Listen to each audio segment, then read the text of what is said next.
इस video को लाइक करें, हमारे चैनल को सब्सक्राइब कर बेल आइकन जरूर प्रेस करें हमारी न्यू वीडियो सबसे पहले देखने के लिए। जय मां दुर्गा म्यूजिक आ गया, आ गया, मिथिलांचल में छा गया।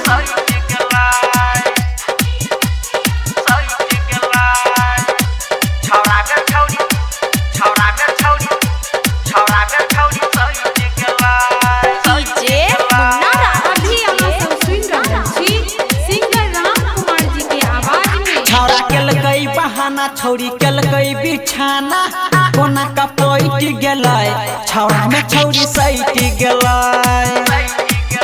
छौरा कलकई बहाना छौरी कलकई बिछाना कोना का पैट गेलै, छौरा में छौरी सैट गेलै।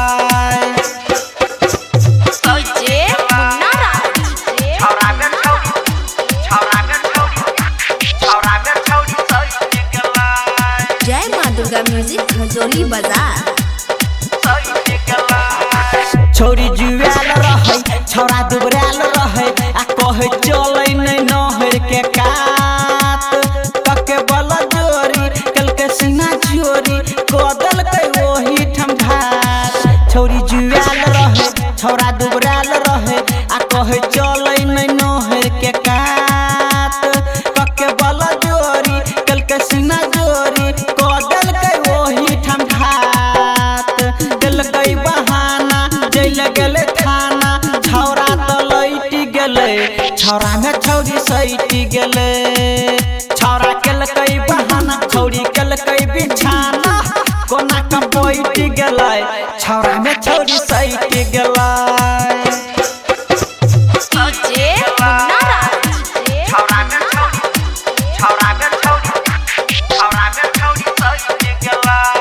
जय मां दुर्गा म्यूजिक हजोली बाजार। सब जान गेलै बात मान गेलै आ कहे चले न छौरा के कोट। छौरा उडर घरे में मोर ढीला गेलै लंगोट। ओ सब जान गेलै बात मान गेलै आ कहे चले न छौरा के कोट। छौरा उडर घरे में मोर ढीला गेलै लंगोट। दोगे इशारा मिलबो दोबारा बात सलैट गेलै, छौरा में छौरी सैट गेलै। छौरा केलकै बहाना छौरी केलकै बिछाना कोना का बैठ गेलै, छौरा में छौरी सैट गेलै।